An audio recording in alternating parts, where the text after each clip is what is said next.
Thanks, guys. I used to be a dragon, but I think I'm much nicer now. Well, I'll leave you to judge. So we're going to go on a bit of a journey, and there's just me and you and our collective brains today. So I need to get your brains moving as much as mine is going to. So first of all, I want you to do something really easy. You're hardwired to do it. Stretch your brain back to your early memories. Not your earliest. Well, if you can do your earliest, do. My earliest memory is making a daisy chain in the Phoenix Park where I grew up. I know it was my earliest memory because my father came and collected me and my sisters, and he told us that a new baby had arrived in the house. So often our earliest memories are the ones where we remember an event. Now stretch your brain. You've probably forgotten how to do it. It's not dangerous.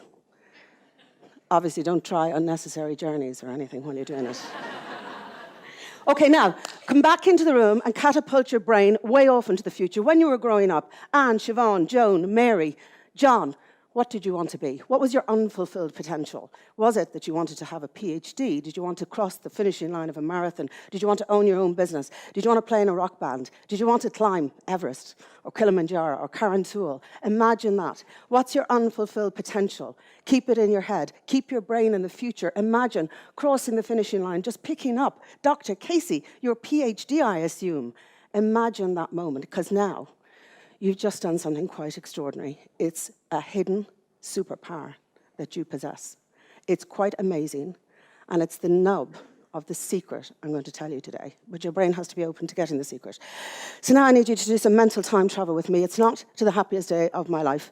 It's not even to my earliest memory. It's to the worst day of my life. I'm not going to embellish it. All of you know me. You know I'm not afraid to talk about grief. You know that. I made a documentary, tough gig, Thursday night, 9:30, trying to get people to tune in, to look at me, talking to Gabriel Byrne and others about death and dying, a privilege to talk to people who faced their own demise. I wrote a book on the subject. I've talked about it. I've cried on national television, but today I don't have to do that. Okay, so you're just going to have to leave me off, because there are some days that we only ever want to experience once, and I've experienced that day time and time again, so I'm not going to do it today. But suffice to say, because it's so important to what I want to tell you, is that the worst day of my life was the day my lovely, beautiful, vibrant husband Richard died a few years ago. Now, we all get our SHIT in life. Every single one of you. Every single one of you has lost somebody you loved. I lost my father, good friends. In fact, my sister died a few months before Richard did. I'm no stranger to grief, and you're not. If you haven't had grief, it's going to get you. If you haven't had adversity, it's going to get you. So the question in your life is not, will you fall down? What do you do when you fall down? Okay, I have the cure. It took me a while, but I have the cure. So imagine this, a few days after Richard died, I did what I was hardwired to do. I was a dragon, an investor, a businesswoman. I got up, I dusted myself down, and I said to Dara, my lovely, beautiful 12-year-old, who was quite broken and grief-stricken, do you know what we're going to do? We're just going to dust ourselves down, we're going to get into that car, and you're going to go to school, and I'm going to go to work. Afterwards, when I spoke on Ryan Tubridy and on the Saturday Night Show about this, people on social media called me a hard-hearted bitch for doing that. I wasn't a hard-hearted bitch. I was a widow who didn't know what to do. So, dutifully, no matter how bad the days were, and they were bad, no matter how bad the nights were, we got up and we got in that car and we drove to school and to work. And as the months went by, I worried, because I'm a homework geek and I've used evidence and learning the whole of my life, I worried that I wasn't doing it right. I wasn't doing this grieving thing because it still felt pretty terrible. So I started poring over the books that friends had given me and the websites, and I found these stages of grief. Oh my God, those stages of grief. And Dara would come crashing in some nights from school, and he'd say, what are you doing? And I'd say, I'm looking at the stages of grief. And he'd say, where am I at, Mum? I said, I'm not sure. Are you at acceptance? Yeah, I think I know he's dead. Okay, how about anger? Ah, Jesus, Mum, I'm not angry that he died. I just feel pretty terrible. I said, I feel pretty terrible too. So a couple of nights later, he came in. He said, you got those stages up again? I said, do. He says, I know where I'm at. I said, great. Where are you at? He said, I'm at denial. I said, my God, my brilliant 12-year-old has got some flashing, blinding light of genius about his bereavement and his grief. He said, yeah, I'm at denial and I can see the pyramids, Mum. You have to be Irish to get that joke. I was fed up feeling guilty that I wasn't going through those stages of grief. They're a load of rubbish. Forget them. Nobody goes through those stages of grief. So I started doing what I'm hardwired to do, is looking for evidence. The next day, I sat on my computer and into Google I wrote, the cure for grief is ... Up came the most amazing quote. This man, Albert Hubbard is his name, he died over 100 years ago off the coast of Old Kinsale. And he died because a German U-boat torpedoed the Lusitania and himself and his wife passed away. He called himself an anarchist and an author. And he wrote, the cure for grief, wait for it, is motion. The cure for grief is motion. This man didn't even know how genius that was. The cure for grief is motion. I knew that was important to me because I had none. I was sitting on the couch every single night. I was binge watching Netflix. I was lunging for a glass of wine. I was eating every carb I could get my hands on. There was no emotional state I wasn't going to eat my way through. There was no motion going on in my life. And I'll tell you why.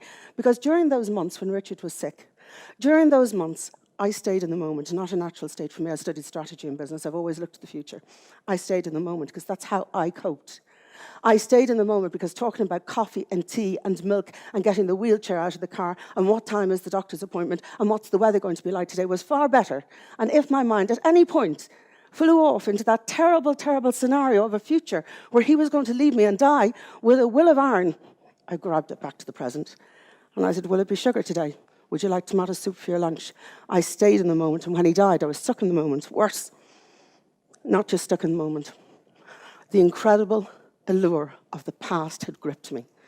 I found my sanctuary was back in those wonderful, wonderful moments where I was building a life and a future with Richard. In my head, when the busyness of the day would ebb, what did I do? I went back over holidays, beautiful days, the day I married him, the day Dara was born, the day we decided to buy the business Harmonia, the day he laughed when I said, I'm out in Dragon's Den. All of those things were just beautiful places for me to be. There was no motion going on in my life. I was going backwards. So, the cure for grief is motion. I read over 100 pieces of research. I did all the hard work, so you don't have to. I counted it the other day, 100 pieces of research. Came across this amazing man. I'm in love with him. I'm in love with big brains. I never met him. Big brains are far better than George Clooney, sorry. Thomas Suddendorf is his name. He's an Australian anthropologist. He's a genius. He spent 2 decades of his life, so I wouldn't have to, looking at what makes us uniquely human. Go back to Charles Darwin, The Origin of the Species. Charles Darwin believed that like our nearest relatives, the chimpanzees, who are the closest to us, and by the way, we are the closest to chimpanzees than any other animal in the species, and like our more distant relatives, the orangutans and the gorillas, we all share a common foundation. We may have higher traits, we may be more highly evolved, but Thomas Suddendorf and other scientists believed that actually there must be something uniquely human about us. There must be something that sets us apart from the rest of the animal kingdom that means we now rule the planet, so much so that we're nearly exterminating our nearest relatives. What's uniquely human about us? 2 things. One you won't be surprised at. Uniquely human, the only species on the planet that can do it, we are obsessed with communicating with each other. We're obsessed. We have a deep-seated, hardwired drive to need to swap story and share experiences. It doesn't take much to know that we've just had an entire generation spending the best brains, not curing cancer, but finding ways we can swap stories and share experiences, virtually and digitally, in photographs, Snapchats, tweets, and more else besides. The second thing, far more importantly in terms of the cure for grief, what you did earlier. Do you know how magical that is? You are the only species who can do it. You can put your brain into the past, not just to your earliest living memory. You can go back in your brain to the dawn of civilization, to Stephen Hawking's, to the Big Bang, and you can collect all those memories and experiences and bring them into the present and use them. Better still, here's the genius bit. You can predict future scenarios. No other species on the planet can do it. You can say, I want to own that business. I want the PhD. I'm going to marry that man. I'm going to have that baby. I'm going to live in that house. I'm going to go to the Caribbean and lie on a sun-drenched beach. And here's the really, really cool bit. You can then decide which one you're going to do using free will. You can set a course for your brain on a journey towards that destination. Why was that important to me? Because I didn't have a destination. Imagine this. I'm in a car. Richard, the car is going to feature today. I don't know why. Sometimes it's a car, sometimes it's something else. Richard and I are on a journey. We're sitting in the front seat together. Don't know who's driving, probably him. Dara's in the back seat. A big bloody boulder just fell on the road right in front of me, destroyed the path and the road. There was no longer one. And I wasn't so much in the slow lane. I was crashed on the curb. I was crashed on the curb with no petrol, no gas, no ignition, no future. Because when he died, my future died with him. So I knew, number one cure, I had to find a future. Now, you have to remember, there's a bit of me that wanted to turn that ignition on. You have to remember that I was this person, monosyllabic lying on a couch. I had no notion of turning on that ignition. I had no interest in putting petrol in that car, even though I knew I had to find a future. Second cure for grief. I found that trigger, and I found it by accident. So picture this. A few months after Richard died, probably about 8, my mum, who's a counsellor, she's great, she said, you know what, you just haven't accepted things, stages of grief. So you need to go off into the countryside and spend some time together with Dara and go and walking in the woods and doing all those lovely things. And your mind will come to terms with this cataclysmic event. So there I am, me and my mind. Not good company for each other, I can tell you. Out of the blue, I got a call from a producer, and she said, listen, here's the thing. This famous news presenter, you all know him, Vincent Brown, he's going on holiday. Yes, he does take some. Would you fill in for him? Half mad with grief, desperate to escape the mountains and the Wicklow hills. I said, do you know what? I'll do it. Yeah, no bother. I'll fill in for him. So I drove up to TV3, and I will not use that expletive that I used. Let's suffice to say that I pulled the car up, looked at the sign, and said, what the hell are you doing? Unbelievably, I had just spent 8 months locking myself in the boardroom, not speaking to anybody, apart from somebody saying, sorry for your troubles and time's a great healer, which it isn't, by the way. That's all the conversation I'd had, and here I was going to host a news and current affairs programme, fast-moving. So I walked in the door, and the producer said, how are you doing, Nora? I said, I'm doing great. I went to the bathroom and threw up. She brought me into the boardroom. She said, see all this research? It's on fiscal stuff today. The Minister for Finance is on, loads of economists. That's all the research. You have a few hours to get that into your head. Now, I pride myself, I'm a journalist, I have good short-term memory. I think I can regurgitate stuff for a period of time. Not a synapse is going on in my brain. I read every sentence 50,000 times, while she comes in every now and again and says, how are you doing? Great. Into the bathroom. I was in that bathroom more often than I was in the boardroom, so by the time I was sitting in the chair, oh my God, I looked at the Minister for Finance, I couldn't even remember his name. I had this red rash which started here on my chest, which was flaming up my neck and up into my cheeks. There was a big ball in my throat. I had no saliva. The autocue was just a blur. There wasn't a question in my head. Oh my God, I nearly bolted from my seat, and that wouldn't be the first time somebody bolted from a Vincent Brown show. But it's not usually the presenter. First time for everything. As the autocue started to move, as the camera started to roll, I don't know what happened. My breathing steadied. I got stuck into it. And before I knew it, somebody's in my ear saying it's a minute to wrap. And I'm turning around saying, hi, it's Nora Casey, and tune in tomorrow night. On the way home, I called my mother. I don't know why, but when I'm afraid and I'm in the car and I'm worried about being carjacked, she's 80-something and she lives miles away, but I always call her. So I said, Mags, did you hear what he said? And did you see that tweet? And that ridiculous question from the man? And she's going, oh my God, Nora, I have never heard you talk like this for at least a year. You're on fire. So I realized something really important. Really important. My brain was moving. I found an ignition. I found a spark. Do you know what it's called? It's called dopamine. I'm not going to get all geeky and technical on you, but you know, I'm a guru on dopamine. I've read everything there is to know. Myths, misconceptions, everything else. You know what drives people on? Explorers and adventurers. What makes them walk those 22 days to the North Pole? Not adrenaline. Adrenaline holds you back. It's dopamine. What makes you go into the jungle when others would run in the opposite direction? National Geographic did this amazing article which talked about entrepreneurs, explorers, adventurers, and how their brains were coursing with dopamine. This was very important to me because then I became slightly addicted to that dopamine fix, because that gasoline in my car, that dopamine, at its worst, when dopamine is free-flowing, it has no brakes. It puts you into the fast lane. It careers you down destructive paths. So people who are addicted to drugs and alcohol and gambling and smoking, it's because of dopamine. So at its best, it encourages you to do new things like I had done. Face abject terror, take risks. You get your dopamine flowing. Why is this important to grief? Because when you meet the person you love, and I hope some of you in the room have already, and your eyes lock across a crowded room, it's nothing to do with this heart, okay? I was a nurse. This just pumps blood around your body 100,000 times a day. Entirely to do with up here, your brain, okay? It's up here in your brain.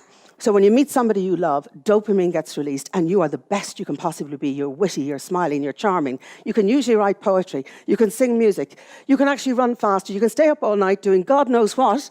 But the next day, you have a bounce in your step. People talk about you being lit up from inside. It's addictive. Being in love is about dopamine.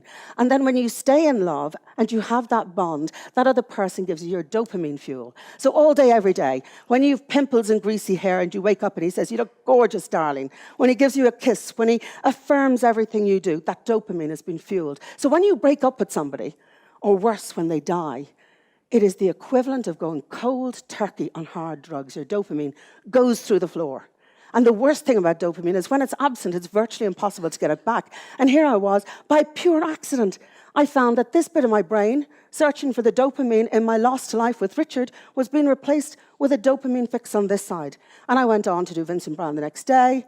Of course, I hosted News Talk, got up at 4 a.m. for a year and a half, did 13 episodes of The Takeover, wrote a book, did the afternoon show. The comedians started saying, there's loads of jobs in Ireland, it's just Nora Casey has them all.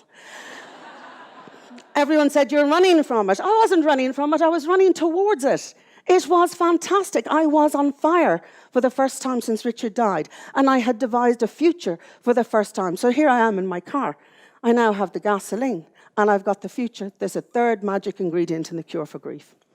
The third one, if I was to pile up next to me, all of the research reports, all of the papers, all of the books I've written and I've read on grief and on the brain and the power of the brain, be miles high.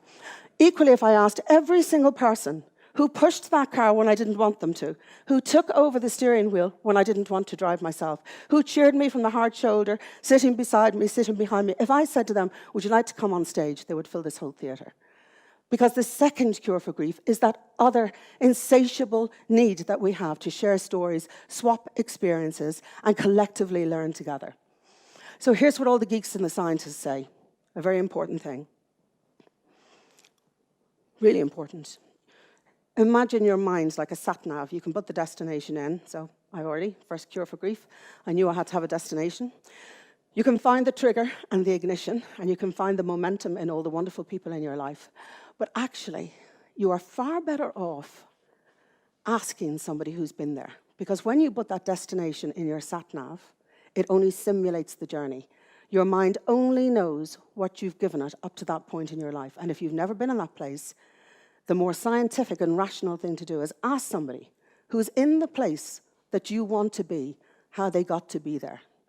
Now, for me, I had an amazing, amazing, titanic woman in my life called Mags Casey. And she said, there are some things that mothers should never have to pass on to their daughters, but I am eternally grateful that she did. So if you are ever crashed on that curbside the same way I was, and you want to be where I am now, I've just told you how I got there. Thank you for listening to me.